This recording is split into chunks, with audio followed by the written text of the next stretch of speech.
You're listening to the Experiencing God Day by Day podcast, brought to you by Blackaby Ministries International.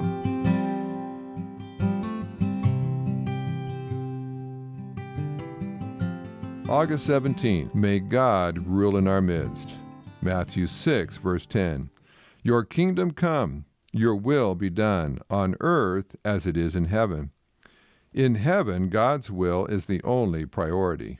A word from God brings angels to do his bidding immediately and without question. Jesus instructed us to pray that God would accomplish his will in our world in the same way.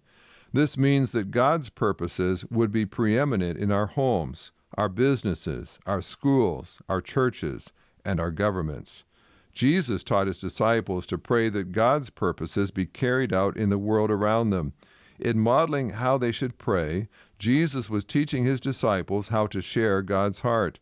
He demonstrated this again at Gethsemane when he prayed, "Yet not as I will, but as you will." Matthew 26, verse 39.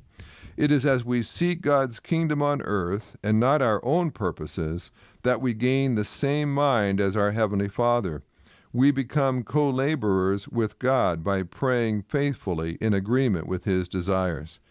As you seek the Lord's will, he will guide your praying. He will invite you not only to pray, but also to become involved in his activity as he answers your prayer. If he places a burden upon you to pray for an individual's salvation, that burden is also his invitation to join his activity in that person's life. Prayer will prepare you to be a servant through whom God can bring about his will on earth. Pray that the Lord's absolute rule on earth will begin in your life. Then watch to see how God uses you to extend his lordship to others. This podcast is based on the book Experiencing God Day by Day by Henry and Richard Blackaby, published by B&H Publishing Group, music by Mark Brown.